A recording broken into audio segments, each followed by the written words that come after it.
बाद बाकी हम लोग स्टार्ट करेंगे आज का टॉपिक। मैं आपको अभी तक जो पढ़ाया हूं प्रोजेक्टाइल में, उसमें आप एक लाइन में ये बात ध्यान रखेंगे क्या कि आज हम लोग बस इतना चीज का यूज करेंगे कि अगर आपके पास कोई भी प्रोजेक्टाइल है तो इस प्रोजेक्टाइल में जो कोई पार्टिकल मूव करेगा उसको हम कुछ ना कुछ इनिशियल वेलोसिटी देंगे और किसी ना किसी एंगल पे प्रोजेक्ट करेंगे। तो सपोज करो कि इसको अगर हम इनिशियल वेलोसिटी दे रहे हैं कितना u और इसका एंगल ऑफ प्रोजेक्शन रख रहे हैं कितना थीटा, तो किसी भी वेक्टर को आप दो रेक्टेंगुलर कंपोनेंट में घुमा सकते हो। पहला कंपोनेंट जिसके साथ थीटा लगा होगा u cos थीटा, और दूसरा कंपोनेंट जिसके साथ थीटा नहीं लगा होगा साइन थीटा। तो अगर हम लोग इसका x डायरेक्शन का कंपोनेंट देखें तो x डायरेक्शन का कंपोनेंट क्या आता है u cos थीटा, और अगर हम लोग y डायरेक्शन का कंपोनेंट देखें तो जो y डायरेक्शन का आपका कंपोनेंट आता है ये क्या आता है u sin थीटा। और हम लोग इसके लिए अगर एनालॉजी देखें कि हम लोग x डायरेक्शन में बात करते हैं तो ux का बात करें तो ये कितना होता है u cos थीटा, और अगर ax का बात करें तो ax कितना होता है, क्योंकि इसमें x डायरेक्शन में कोई भी फोर्स नहीं लग रहा है, और जब कोई फोर्स नहीं लग रहा है इसका मतलब कोई एक्सीलरेशन भी नहीं होगा। अगर आप y डायरेक्शन में देखें तो इनिशियल वेलोसिटी इन y डायरेक्शन कितना है u sin थीटा, और एक्सीलरेशन इन y डायरेक्शन कितना है -g। इतना बात समझ में आ रहा है कि नहीं? मैं क्या बोला हूं कि मोशन इन टू डायमेंशन में एक ही टाइम पर पार्टिकल x में आगे भी बढ़ रहा है और y में ऊपर या नीचे भी आ रहा है, लेकिन आपको एक टाइम पर केवल क्या करना है, एक टाइम पर क्या करना है, मोशन का केवल एक डायरेक्शन क्या करना है, मोशन का केवल एक डायरेक्शन कंसीडर करना है, केवल एक डायरेक्शन कंसीडर करना है। कंसीडर करना है कितना पे, तो एक टाइम पे, एक समय में क्या करना है, मोशन का एक डायरेक्शन ही कंसीडर करना है, या तो x डायरेक्शन में या तो y डायरेक्शन में। बात समझ में आ रही है? आपके पास तीन इक्वेशन ऑफ मोशन है जिसको हम लोग लिखते हैं v minus u equal to a t s equal to u t plus half a t square, और v square minus u square equal to क्या 2as। बात समझ में आ रही है कि नहीं?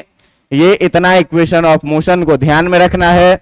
मैं आपसे अगर बात किया था तो एक इंपॉर्टेंट में बात किया था कि मैं इस प्रोजेक्टाइल को कितना एंगल पर फेंकूं कि ये सबसे ज्यादा दूर जाकर के गिरे, 45 डिग्री। आपको याद होगा मैं आपको टाइम ऑफ फ्लाइट निकालने का फॉर्मूला सिखाया हुआ है, कितना 2u sin थीटा अपॉन कितना जी। मैं आपको रेंज निकालने का दो फॉर्मूला सिखाया हुआ है, u square sine 2 theta upon g, या फिर इसी को बोलते हैं 2u square sine theta into cos theta, और बाई कितना जी। ये दो फॉर्मूला, और मैक्सिमम हाइट निकालने का फॉर्मूला कि अधिकतम कितना ऊंचा जाएगा, ये फॉर्मूला मैंने आपको क्या सिखाया है, u square sine square theta upon कितना 2g के बराबर में। इतनी बातें आपको याद होगी।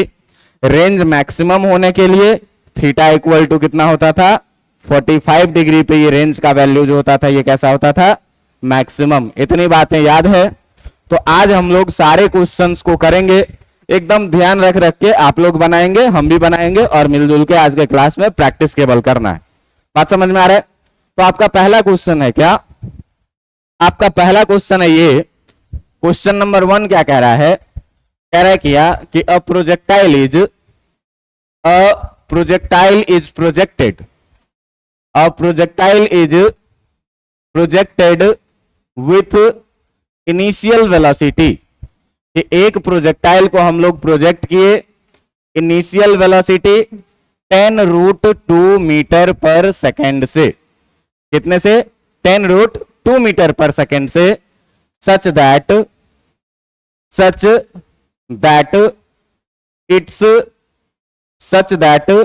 इट्स रेंज इज, इस तरीके से कि जो इसका रेंज है वो रेंज कैसा है, मैक्सिमम है। सच दैट इस रेंज इज मैक्सिमम। तो आपसे क्या कह रहा है कि देन फाइंड द, पहला में पूछ रहा है क्या, टाइम ऑफ फ्लाइट कितने का होगा। दूसरा में पूछ रहा है क्या कि हॉरिजॉन्टल रेंज कितने का होगा। और हॉरिजॉन्टल रेंज कितने का होगा, इसके बाद में आपसे तीसरा में पूछ रहा है क्या कि इसका जो है सो मैक्सिमम हाइट जो होगा, ये मैक्सिमम हाइट कितने का होगा। ये तीन चीज आपको निकालना है। आप क्वेश्चन में देखिए कि जब हम लोग क्वेश्चन शुरू कर रहे हैं तो सबसे पहले क्वेश्चन को समझना है और क्वेश्चन में किस डाटा का यूज करना है हमको, वो डाटा को बाहर निकाल लेना। क्वेश्चन में आपको ये बात दिया हुआ है कि जो आपको जी का वैल्यू यूज करना है वो कितने का, 10 मीटर पर सेकेंड स्क्वायर का। बात समझ में आ रहा है। दूसरा बात आप देखिए कि प्रोजेक्टाइल को इनिशियल वेलोसिटी कितना गया है, 10√2। इसका मतलब कि u का वैल्यू कितना दिया हुआ है, 10√2 मीटर पर सेकेंड। और एंगल ऑफ प्रोजेक्शन नहीं दिया हुआ है, लेकिन एंगल ऑफ प्रोजेक्शन के जगह पर हमको एक स्टेटमेंट दिया है जहां से हम लोग एंगल ऑफ प्रोजेक्शन डिस्कस कर सकते हैं। क्या कह रहा है कि प्रोजेक्टाइल को इस तरीके से फेंका गया है कि इसका रेंज जो हो वो रेंज कैसा हो, और रेंज मैक्सिमम कितने डिग्री पे होता है, तो थीटा इक्वल टू कितने डिग्री पे, 45 डिग्री पे। अब देखो आपके पास u पता है और थीटा पता है, u पता है थीटा पता है, तो आपको क्या निकालना है, टाइम ऑफ फ्लाइट फॉर्मूला लगाओगे निकल जाएगा, हॉरिजॉन्टल रेंज फॉर्मूला लगाओगे निकल जाएगा, और मैक्सिमम हाइट भी फॉर्मूला लगाओगे निकल जाएगा। तो निकालो फटाफट।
तो बनाओ मैं देखो कि अगर टाइम ऑफ फ्लाइट निकालना है तो टाइम ऑफ फ्लाइट के लिए अपने पास फॉर्मूला कितना है, 2u साइन थीटा अपॉन कितना जी। 2 के जगह 2 रखो, u के जगह पर कितना रखेंगे, 10√2। साइन थीटा के जगह पर कितना डिग्री है, 45 डिग्री, और नीचे जी के जगह पर कितना रखेंगे, 10। ये हो जाएगा 2 इंटू 10√2 इंटू साइन 45 का वैल्यू 1/√2/10। √2 से √2 जाएगा, 10 से 10 जाएगा, कितना बचेगा, 2 सेकेंड। बात समझ में आ रहा है। कितने लोगों का आ गया टाइम ऑफ फ्लाइट, 2 सेकेंड आ गया। चलिए देखिए जो अगला है आपका दूसरे नंबर पे, वो निकालना है क्या, रेंज।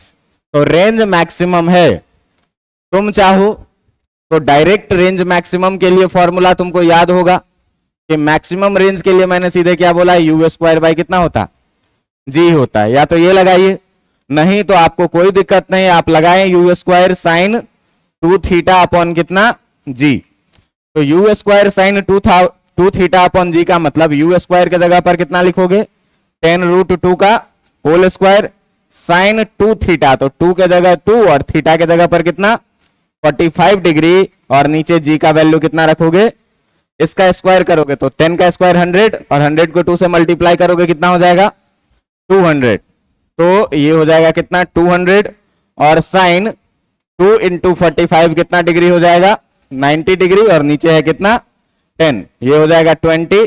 तो ये हो जाएगा आपका कितना 20, और इंटू साइन 90 का वैल्यू 1, ये कितना बचेगा 25 मीटर। आ गया है रेंज 20 मीटर आप लोगों का। चलिए आगे बढ़िए। आगे क्या कह रहा है, मैक्सिमम हाइट निकालने के लिए। तो मैक्सिमम हाइट निकालने के लिए क्या है formula, you square sine square theta upon कितना 2g। यू स्क्वायर का मतलब कितना हुआ 10√2 का whole square, sine square theta का मतलब हुआ कितना साइन स्क्वायर 45 डिग्री, नीचे 2g का मतलब 2 इंटू कितना 10। ये हो जाएगा आपका 200 into sine square 45 degree, sine 45 1/√2 square करोगे कितना हो जाएगा, और नीचे हो गया कितना 2 इंटू 10, 2 से काटोगे तो 100 बार में कटेगा, और ये 20 से काट दोगे तो ये 5 बार में कटेगा, यानी कि h जो आ जाएगा वो कितने का आ जाएगा 5 मीटर का। बात समझ में आया कि नहीं आया। चलिए एक अगला क्वेश्चन देखिए आप लोग कि अगला क्वेश्चन कह रहा है क्या, अगला क्वेश्चन क्या कह रहा है कि अ प्रोजेक्टाइल इज प्रोजेक्टेड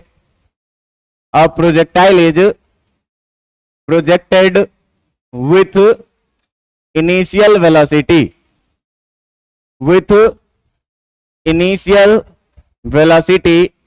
ये जो आपको इनिशियल वेलोसिटी दिया हुआ है, ये दिया हुआ है कितने का, ये इनिशियल वेलोसिटी दिया हुआ है 40 मीटर पर सेकेंड का, at an angle of projection,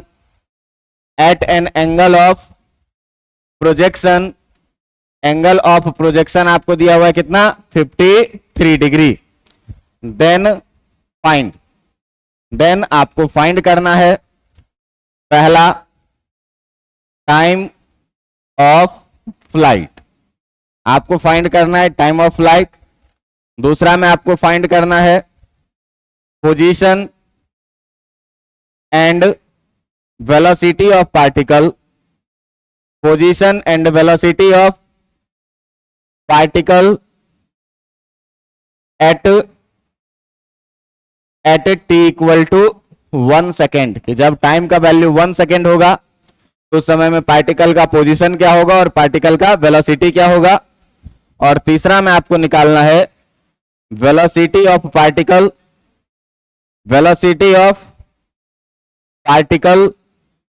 just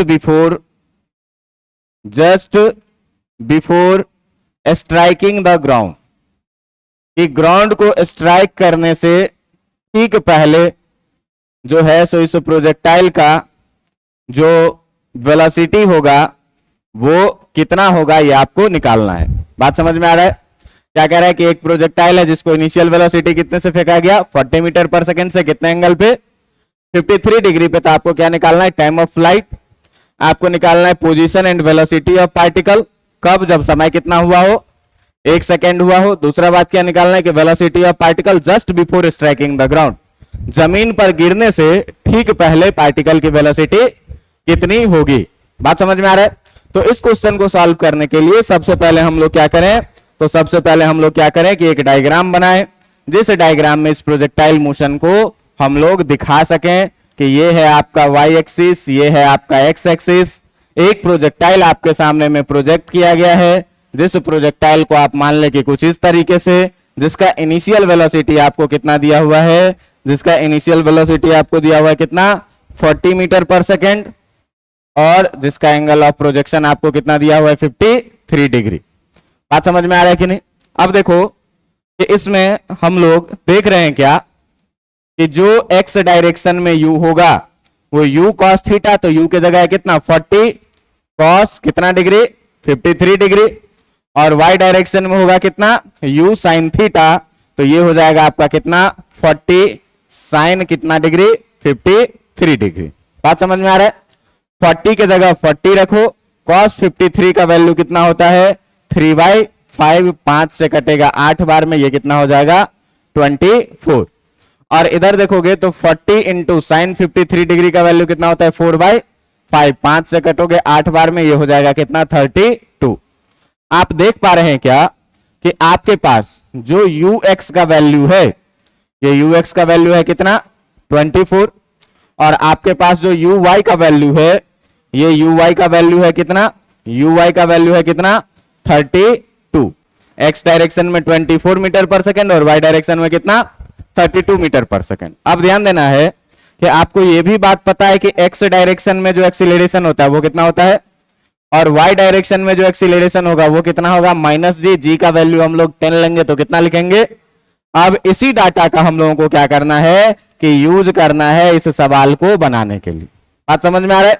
इसी डाटा का यूज करना है इस सवाल को बनाने के लिए। कैसे आगे बढ़ा जाए, तो सबसे पहले तो टाइम ऑफ फ्लाइट निकालने के लिए बोला गया है। बात समझ में आ रहा है कि नहीं? तो अगर टाइम ऑफ फ्लाइट निकालना है तो आप डायरेक्ट फॉर्मूला लगा सकते हो टाइम ऑफ फ्लाइट के लिए कि टाइम ऑफ फ्लाइट अगर निकालना है तो टाइम ऑफ फ्लाइट निकालने के लिए आप क्या करेंगे कि आप करेंगे क्या, t equal to 2u sine theta upon कितना g रखेंगे। 2 के जगह 2, u के जगह कितना रखें 40। अभी xy इक्वेशन ऑफ मोशन नहीं लगा रहे हैं कि xy का यूज करें। u के जगह कितना 40 इंटू साइन थीटा के जगह पर कितना 53 डिग्री अपॉन g के जगह पर कितना 10। ये हो जाएगा कितना 2 इंटू 40 इंटू साइन 53 का वैल्यू 4/5 और नीचे कितना 10। 5 से कट जाएगा 8 बार में, ये हो जाएगा 2 8 16 6.4 है ना, 64/10 और ये कितना आ जाएगा 6.4 सेकेंड। बात समझ में आ रहा है कि नहीं? इसका मतलब कि जो ये नीचे गिरेगा वो कितने देर के बाद गिरेगा 6.4 सेकेंड के बाद। अब देखो कि इसी सवाल में आपसे क्या रहा है दूसरे नंबर में कि इसका पोजीशन और वेलोसिटी बताना है। कब? जब टाइम कितना हो 1 सेकेंड का। तो पोजीशन और वेलोसिटी बताना है जब टाइम हो 1 सेकेंड का। तो ध्यान देना कि हम लोग इस प्रोजेक्टाइल को फिर से बनाते हैं और इस प्रोजेक्टाइल को फिर से बनाते हैं। आपको ये दिया हुआ है कि यहां से ये प्रोजेक्टाइल चला, कुछ इस तरीके से गिरा। यहां पर हमको पता है कि x डायरेक्शन में जो इसको वेलोसिटी है ये x डायरेक्शन में ux है और y डायरेक्शन में कितनी है uy। ux और uy का वैल्यू आपको पीछे पता है कि कितना है 24 और 32। ये है कितना 24 और ये है कितना 32। ध्यान देना कि ux का वैल्यू तुम्हारे पास है कितना 24, uy का वैल्यू है कितना तुम्हारे पास 34, ax का वैल्यू है कितना 0 और ay का वैल्यू है कितना -10। ये 32, ये 32 है, ठीक ना। ये है कितना 32 और ay का वैल्यू है कितना आपके पास -10। मान लीजिए कि 1 सेकेंड के बाद ये प्रोजेक्टाइल यहां से निकलने के बाद किसी पॉइंट पर पहुंचा, जिस पॉइंट का नाम क्या है P, और इस पॉइंट का हम लोग कोऑर्डिनेट कितना मान लेते हैं x और क्या y। बात समझ में आ रहा है कि नहीं? इस पॉइंट का हम लोग कोऑर्डिनेट क्या मान लिया x और y। तो इस पॉइंट का कोऑर्डिनेट x और y हुआ। इसका मतलब क्या कि x डायरेक्शन में जो इस पार्टिकल ने डिस्टेंस ट्रेवल किया है वो डिस्टेंस कितना ट्रेवल किया है यहां से यहां तक, तो ये डिस्टेंस इतने कितना ट्रेवल किया x, और y डायरेक्शन में जो इसने यहां से यहां तक डिस्टेंस ट्रेवल किया वो है कितना y। बात समझ में आ रहा है कि नहीं? अब इस x और y का वैल्यू अगर पता चल रहा है तो हम लोग पोजीशन क्या करेंगे फाइंड आउट कर लेंगे। अब पोजीशन फाइंड आउट करने के लिए देखो कि इक्वेशन ऑफ मोशन हमको लगाना पड़ेगा बारी बारी से, एक बार x डायरेक्शन में एक बार y डायरेक्शन में। बात समझ में आ रहा है कि नहीं? तो अगर देखो कि यहां पर हम लोग देखें कि डिस्प्लेसमेंट इन x डायरेक्शन कितने का है x का, और डिस्प्लेसमेंट इन y डायरेक्शन ये भी कितने का है y का। यही दोनों चीज हमको निकालना है और आपको दोनों के लिए दिया हुआ है क्या कि टाइम इसके लिए भी कितना सेकंड 1 सेकंड और इसके लिए भी टाइम का वैल्यू कितना दिया हुआ है 1 सेकंड। इतना बात समझ में आ रहा है कि नहीं? क्योंकि 1 सेकंड के बाद पूछ रहा है तो यहां से हमको P तक पहुंचने में कितना टाइम लगा है 1 सेकंड का टाइम लगा है। तो x में भी मैंने 1 सेकंड ही चला और y में भी कितना चला 1 सेकंड ही चला, इसीलिए दोनों के लिए टाइम का वैल्यू कितना हो जाएगा। अब देखो कि हम एक बार मोशन को कंसीडर करेंगे किसमें, एक बार हम लोग मोशन को कंसीडर करेंगे किसमें x डायरेक्शन में, और x डायरेक्शन में कंसीडर करें तो इक्वेशन ऑफ मोशन हमारे पास पता है क्या, s इक्वल टू कितना ut प्लस कितना हाफ at स्क्वायर। तो बताओ x डायरेक्शन में x तो u भी किसमें x में और a भी किसमें x में। अब सबका वैल्यू यहां से पुट करेंगे, तो सबका वैल्यू जब यहां से पुट करेंगे तो डिस्प्लेसमेंट इन x डायरेक्शन है कितना x, ux का वैल्यू है कितना आपका, टाइम कितना लगा है प्लस 1/2, ax का वैल्यू है कितना इंटू कितना, देखो तो 0 से मल्टीप्लाई होके ये पूरा कितना हो जाएगा, तो x इक्वल टू कितना आ गया, x इक्वल टू कितना आ गया 24। बात समझ में आ रहा है कि नहीं आ रहा है? अब हमको y निकालना है, तो अब हम लोग मोशन को किस में कंसीडर करेंगे, अब हम लोग मोशन को कंसीडर करेंगे किसमें, मोशन को कंसीडर करेंगे किसमें y डायरेक्शन में, और फिर से इक्वेशन ऑफ मोशन वही लगाएंगे क्या एस इक्वल टू कौन सा, UT plus half eighty square. तो ये y में लेंगे तो u भी किसमें और a भी किसमें, क्योंकि मोशन को किसमें मान रहे हैं, y डायरेक्शन। तो डिस्प्लेसमेंट इन y डायरेक्शन कितना है, uy का वैल्यू कितना है 32, टाइम है कितना प्लस 1/2 इंटू ए वाई का वैल्यू है कितना इंटू टी स्क्वायर का मतलब कितना, ये हो जाएगा आपका 32 और 2 से कट जाएगा 5 बार में, 1 का स्क्वायर 1 और कितना हो जाएगा -5 और ये हो जाएगा आपका कितना 27, ये हो जाएगा आपका कितना 27 मीटर, ये हो गया कितना 24 मीटर। अब इसका पोजीशन लिखना है तो पॉइंट P का एक्स वाई तो निकल गया। अब अगर हमको ओपी वेक्टर लिखना है, इसका पोजीशन लिखना है, तो पोजीशन के लिए अगर ओपी वेक्टर लिखोगे तो क्या लिखते हो, एक्स आई प्लस कितना वाई जे, है ना। तो एक्स का वैल्यू कितना मिल गया है 24, तो अगर पोजीशन लिखेंगे तो कितना लिखेंगे 24 आई कैप और प्लस जे का वैल्यू कितना है 27, तो 27 कितना जे कैप, यही हो जाएगा क्या इसका पोजीशन। अगर आपसे कहता है कि डिस्प्लेसमेंट बताओ कि कितना होगा, अगर आपसे कहता है कि डिस्प्लेसमेंट बताओ कि कितना होगा, तो डिस्प्लेसमेंट निकालने के लिए O से P तक का आपको क्या करना पड़ता, शॉर्टेस्ट लेंथ निकालना पड़ता है, यही होता है डिस्प्लेसमेंट। तो शॉर्टेस्ट लेंथ निकालने के लिए क्या करते हैं हम लोग, इसी का मैग्नीट्यूड निकालते, और मैग्नीट्यूड कितना हो जाता है OP equal to root under x square plus y square, मतलब 24 का स्क्वायर और प्लस कितना 27 का स्क्वायर, यही क्या हो जाता डिस्प्लेसमेंट। बात समझ में आ रहा है कि नहीं। अगर डिस्प्लेसमेंट निकालना होता तो ये काम करते। पोजीशन निकल गया, वेलोसिटी निकालना है 1 सेकंड के बाद, तो 1 सेकंड के बाद अगर हमको वेलोसिटी निकालना है भाई, तो फिर से देखो कि वेलोसिटी निकालने के लिए अपने पास ये है y एक्सिस, ये है क्या x एक्सिस। आपको पता है कि आपका प्रोजेक्टाइल चला है कुछ इस तरीके से, और आपको ये भी पता है कि x डायरेक्शन में जो आपकी वेलोसिटी है ये है कितनी 24, और y डायरेक्शन में जो आपकी वेलोसिटी है,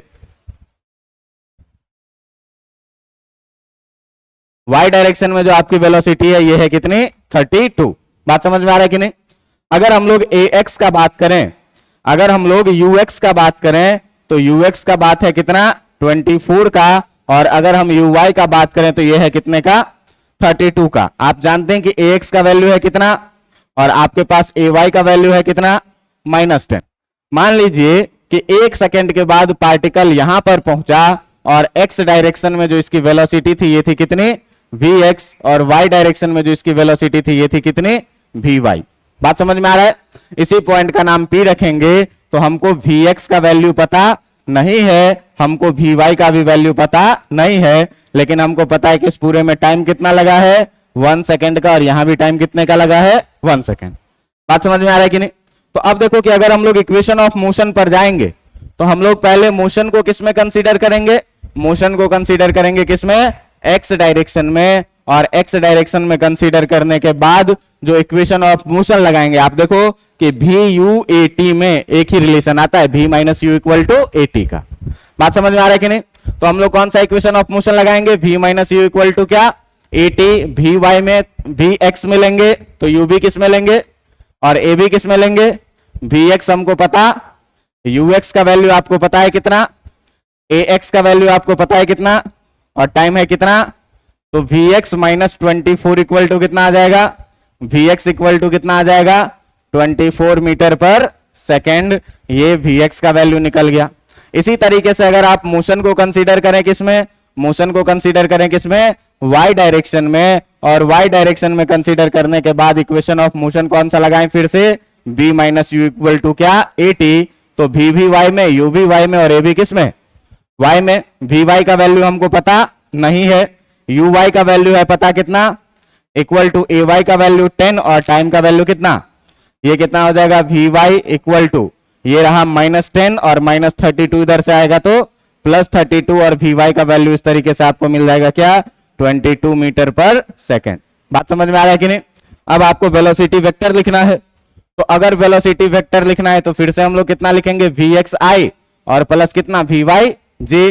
तो वेलोसिटी वेक्टर में वी एक्स का वैल्यू कितना आया है 24 आई कैप, और वी वाई का वैल्यू कितना आया है 22 जे कैप। ये हो जाएगा क्या तुम्हारा वेलोसिटी। अब देखो कि वेलोसिटी वेक्टर है तो कई जगह पर तुमसे इस वेक्टर का डायरेक्शन भी पूछा जा सकता है, मतलब थीटा का वैल्यू। तो थीटा का वैल्यू कैसे भाई?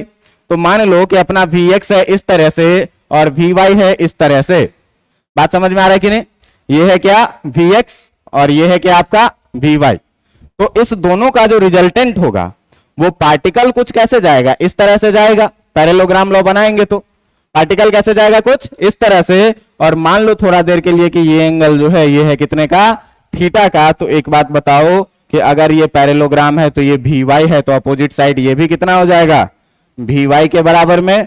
और अगर ये Vx है तो सामने का ये साइड भी कितने के बराबर में हो जाएगा, Vx के बराबर में। अब इस ट्रायंगल में देखो कि ट्रायंगल में अगर हमको tan थीटा लिखना है, अगर इस ट्रायंगल में हमको क्या करना है, tan थीटा लिखना है, तो tan थीटा इक्वल टू क्या लिखते हैं, परपेंडिकुलर अपॉन क्या, ध्यान देना राइट एंगल के सामने जो होता है वो होता है हाइपोटेन्यूज, ठीक ना।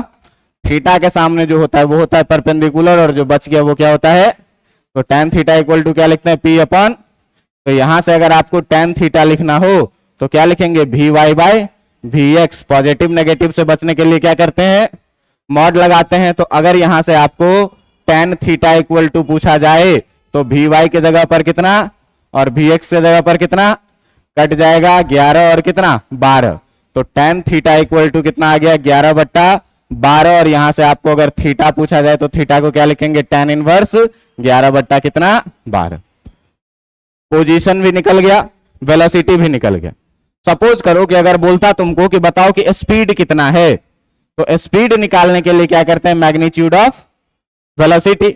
और मैग्नीट्यूड ऑफ वेलोसिटी में Vx कितना 24 का स्क्वायर और प्लस Vy कितना 22 का स्क्वायर। इसको सॉल्व करके जो आंसर आएगा वो हो जाएगा क्या, स्पीड। और स्पीड का यूनिट क्या लिखेंगे, मीटर पर सेकंड। बात समझ में आ रही है कि नहीं? अब देखो कि सबसे इंपॉर्टेंट जो है इस क्वेश्चन में आपसे क्या क्या रहा है, तो इस क्वेश्चन में क्या कह रहा है, velocity of particle just before striking the ground. मतलब जमीन पर पहुंचने से ठीक पहले इसकी वेलोसिटी क्या होगी। बात समझ में आ रहा है कि नहीं? तो जमीन पर पहुंचने से ठीक पहले अगर इसकी वेलोसिटी तुम्हें निकालनी है, तो जमीन पर पहुंचने से ठीक पहले अगर तुमको वेलोसिटी निकालनी है, तो देखो कि तुम्हारा सवाल यही कह रहा है क्या, कि एक प्रोजेक्टाइल है, जो प्रोजेक्टाइल इस तरीके से आपका प्रोजेक्ट हुआ है, और इस तरीके से अगर प्रोजेक्ट हुआ है तो यहां x में जो आपकी वेलोसिटी है, ये x में आपकी वेलोसिटी कितनी है, 22 की, 24 की और 32 की। तो 24 है x में और y में कितना है, 32 की। इतना ही ना। आपको ये बात की जानकारी होनी चाहिए कि अपने पास ux जो हो गया ये कितना 24 और uy जो हो गया ये कितने का 32 का। इतना बात का जानकारी है। आपके पास ये भी जानकारी होना चाहिए कि ax कितने का है और ay का वैल्यू है कितने के पास, आपके पास -10। अब ध्यान देना कि just before striking the ground का मतलब क्या हुआ, कि just before striking the ground का मतलब हुआ क्या, कि जब यहां पर पार्टिकल पहुंचा है, तो तुम देखो कि ये पार्टिकल एक्चुअल में जो है, तो एक्चुअल में किस तरीके से वेलोसिटी कर रहा है, इस तरीके से, है कि नहीं। लेकिन यहां पर भी इसका कुछ ना कुछ x में भी वेलोसिटी और कुछ ना कुछ y में भी वेलोसिटी है। तो हम लोग मान लेते हैं क्या, कि इसका जो यहां पर x में वेलोसिटी है, इसका जो यहां पर x में वेलोसिटी है, इस वेलोसिटी को हम लोग क्या मान लेते हैं कि ये है कितना vx।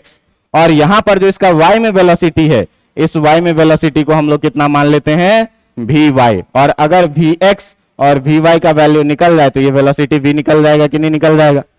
ध्यान देना कि यहां से यहां तक पार्टिकल को आने में, यहां से यहां तक पार्टिकल को आने में जो टाइम लगा है, उस टाइम को हम लोग क्या बोलते हैं, टाइम ऑफ फ्लाइट।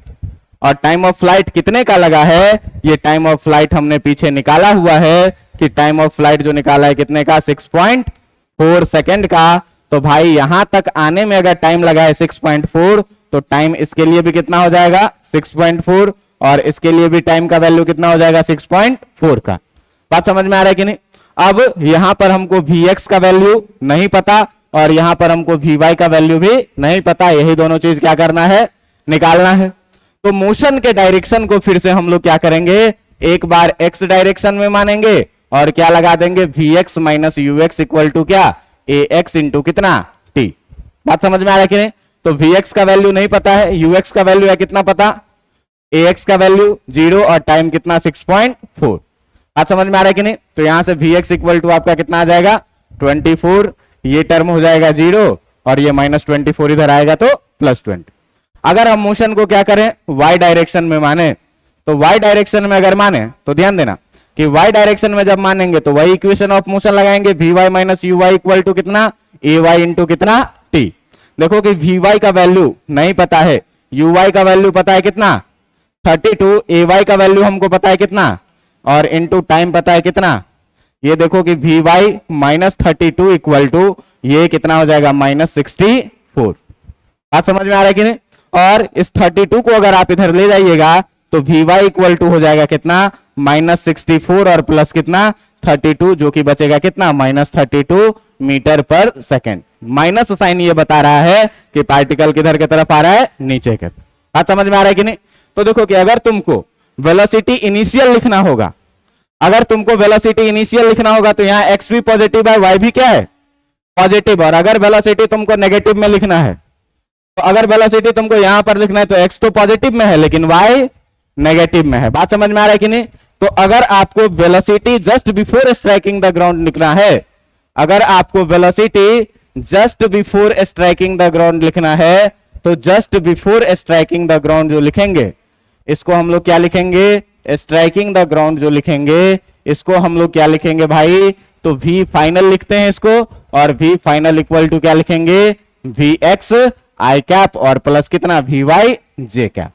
vx का वैल्यू अगर आप देखें तो vx का अगर आप वैल्यू देखें तो आपके पास कितना आया 24, ये तो कभी चेंज ही नहीं होना है vx, तो कितना हो जाएगा ये 24 i कैप और माइनस ये कितना हो जाना है 32 j कैप। यही क्या हो जाएगा आपका final velocity just before striking the ground, की जमीन पर गिरने से ठीक पहले इस पार्टिकल की वेलोसिटी कितनी थी। जरा सा अगर तुम ध्यान से देखोगे तो अगर हमको इनिशियल वेलोसिटी लिखने का मन करे कि शुरू में जो इसका इनिशियल वेलोसिटी था इसको वेक्टर फॉर्म में लिखें, तो वेक्टर फॉर्म में लिखें तो आप देखिए तो शुरू में पार्टिकल x में 24 से और y में 32 से। तो अगर हमको ये लिखना चाहे तो हम क्या लिखेंगे ux i कैप और प्लस कितना uy j कैप।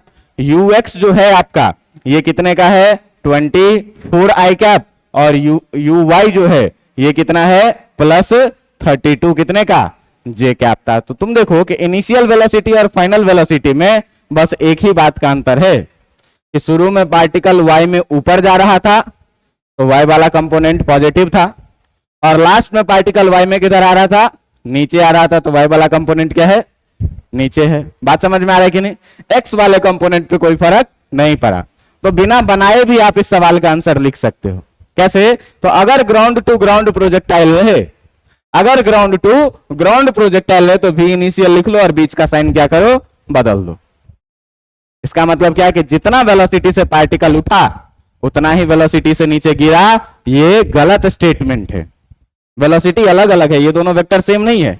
जितना वेलोसिटी से उठा उससे अलग वेलोसिटी से गिरा, लेकिन अगर स्पीड आपसे पूछा जाए तो स्पीड क्या हो जाएगा सेम हो जाएगा। क्यों? कि इसका मैग्नीट्यूड जितना आएगा उतना ही इसका भी मैग्नीट्यूड आएगा। बात समझ में आ रहा है कि नहीं? अगर यहां पर आप इनिशियल स्पीड लिखेंगे, अगर यहां पर आप इनिशियल स्पीड लिखेंगे तो आपका जो इनिशियल स्पीड आएगा, इनिशियल स्पीड जो आएगा, यहां फाइनल लिख रहे हैं ना हम लोग, तो यहां पर अगर हम लोग फाइनल स्पीड लिखेंगे तो जो फाइनल स्पीड आएगा ये फाइनल स्पीड कितने का आएगा, तो फाइनल स्पीड भी आएगा कितना √24 का स्क्वायर और प्लस -32 का स्क्वायर। देखना 24 का स्क्वायर करोगे तो ऐसे ही, और माइनस का स्क्वायर भी क्या हो जाएगा प्लस हो जाएगा 32 का स्क्वायर।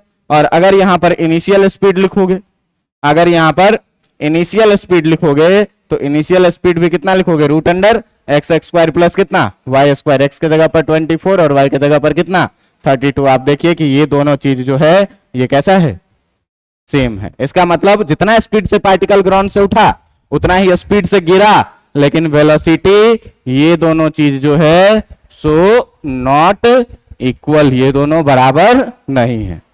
मैग्नीट्यूड में बराबर है, डायरेक्शन में क्या है अपोजिट, और x डायरेक्शन में सेम है, y डायरेक्शन में अपोजिट डायरेक्शन में। बात समझ में आ रहा है कि नहीं? तो किस किस तरीके से इस पर क्वेश्चन बनेगा ये जानकारी आप लोगों के लिए थी। मैं एक क्वेश्चन लिख रहा हूं और उस क्वेश्चन को आप लोग घर से बना करके आइएगा। बात समझ में आ रहा है कि नहीं? एक क्वेश्चन लिख रहा हूं उसको आप लोग घर से बना करके आइएगा, और घर से बना करके आइएगा तो आपको भी अच्छा लगेगा। क्वेश्चन है क्या, क्वेश्चन है क्या कि आपको दिया हुआ है, आपको दिया हुआ है क्या कि u इक्वल टू दिया हुआ है आपको 30 मीटर पर सेकेंड और थीटा इक्वल टू जो दिया हुआ है ये दिया हुआ है कितना 37 डिग्री। बात समझ में आ रहा है। एक प्रोजेक्टाइल को प्रोजेक्ट किया गया, इनिशियल वेलोसिटी कितने से 30 मीटर पर सेकेंड से, एंगल ऑफ प्रोजेक्शन कितना 37 डिग्री से। आपसे कह रहा है क्या कि फाइंड पहला में आपको निकालना है टाइम ऑफ फ्लाइट, दूसरा में आपको निकालना है हॉरिजॉन्टल रेंज निकालना है, तीसरा में आपको निकालना है क्या, मैक्सिमम हाइट, कि इसका मैक्सिमम हाइट कितना होगा। बात समझ में आ रहा है कि नहीं। चौथा में निकालना है आपको क्या कि position and displacement of particle, after 2 second, कि 2 सेकेंड के बाद जो है सो पार्टिकल का पोजीशन और वेलोसिटी कितना होगा।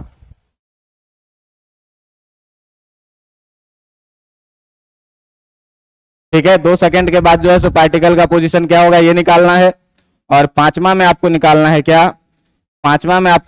क्या कि velocity and speed of particle, after 3 second, कि 3 सेकेंड के बाद वेलोसिटी और स्पीड क्या होगा। और छठा में आपको निकालना है क्या कि velocity and speed of particle, just before striking the ground. मैं उम्मीद करूं कि ये सारा सवाल आपसे बन जाएगा। बात समझ में आ रहा है कि नहीं। एक ही क्वेश्चन में ये 6 क्वेश्चन दिया हुआ है। टाइम ऑफ फ्लाइट निकाल लोगे, फॉर्मूला है तुम्हारे पास, हॉरिजॉन्टल रेंज फॉर्मूला है, मैक्सिमम हाइट फॉर्मूला है, पोजीशन निकालना और डिस्प्लेसमेंट निकालना मैंने अभी सिखाया है, वेलोसिटी निकालना, स्पीड निकालना मैंने अभी सिखाया है, just before striking the ground का कॉन्सेप्ट मैंने अभी सिखाया है। घर पे जाइएगा, कॉपी रिवीजन करिएगा, बनाने का कोशिश करिएगा, बन जाएगा। बात समझ में आ रहा है। अगले दिन जो हम लोगों का प्रोजेक्टाइल होने वाला है, उस प्रोजेक्टाइल में आपके पास रहेगा क्या, तो एक ऐसा टावर रहेगा। और ये टावर रहेगा कहां पर, तो निश्चित रूप से ग्राउंड पे रहेगा। यहां से हम लोगों के पास एक प्रोजेक्टाइल रहेगा। इस प्रोजेक्टाइल को हम लोग u वेलोसिटी से हो सकता है सामने फेंके, तो सामने फेंकेंगे तो ये कुछ इस तरीके से गिरेगा। ये भी देखो कि प्रोजेक्टाइल ही है, हाइट ऑफ टावर दिया हुआ होगा कितना है। बात समझ में आ रहा है। इस केस में भी आपसे टाइम ऑफ फ्लाइट पूछेगा, मैक्सिमम हाइट तो ये पता ही है कि यहीं से जाएगा, रेंज पूछेगा कितना दूर जाकर के गिरेगा, इतने देर के बाद इसकी वेलोसिटी क्या रहेगी। बात समझ में आ रहा है कि नहीं। तो यहां से बात करेंगे। हो सकता है क्या कि इसी प्रोजेक्टाइल को जो है, तो इसी प्रोजेक्टाइल को अब की बार सीधे नहीं फेंका जाए, यहां से क्या किया जाए, तो u वेलोसिटी से फेंका जाए और एंगल थीटा पे फेंका जाए। अब जो इस प्रोजेक्टाइल का मोशन होगा वो कैसे होगा, पहले ऊपर जाएगा और फिर नीचे आएगा जमीन पे। बात समझ में आ रहा है कि नहीं। इसमें भी आपसे पूछेगा कि कितने देर के बाद जमीन पर आएगा, ग्राउंड से इसका मैक्सिमम हाइट कितना होगा, एक्स डिस्टेंस कितना ट्रेवल करेगा। बात समझ में आ रहा है कि नहीं। और फिर इसी में तीसरा केस भी हम लोग क्या कर सकते हैं, कि इस प्रोजेक्टाइल को यहां से अब की बार u वेलोसिटी से नीचे की तरफ ही फेंक दे, कितना एंगल बनाते हुए, थीटा एंगल बनाते हुए, तो भी ये कैसे गिरेगा, ऐसे कुछ गिरेगा। आपसे पूछेगा कि पोल से कितना दूर जाकर के गिरेगा, कितना टाइम लगेगा गिरने में, कहीं पार्टिकुलर टाइम पे वेलोसिटी क्या होगी, ये सारी चीजें आपसे पूछी जा सकती है। इस पर हम लोग डिस्कस करेंगे। और इस सारे कहानी में आपको जो यूज होने वाला है वो यूज होने वाला है केवल और केवल इक्वेशन ऑफ मोशन। तो आप ये बात रिवीजन करके आएंगे, आपको प्रैक्टिस होना चाहिए क्या, कि किस समय में हम लोग मोशन को एक्स डायरेक्शन में कंसीडर करेंगे और किस समय में मोशन को वाई डायरेक्शन में, और हमको कैसे इक्वेशन ऑफ मोशन तीनों में से कौन सा मोशन लगाना है वो सब करके। तो ये सब आएगा कब, पीछे जितना भी क्वेश्चन करवा दिए हैं एक बार खुद से बना के लाना है। क्या करना है, कॉपी में से 2-3 पेज निकाल लेना है, बना करके और लाना है, हम देखेंगे। बात समझ में आ रहा है कि नहीं? चलिए, काफी आज के लिए इतना।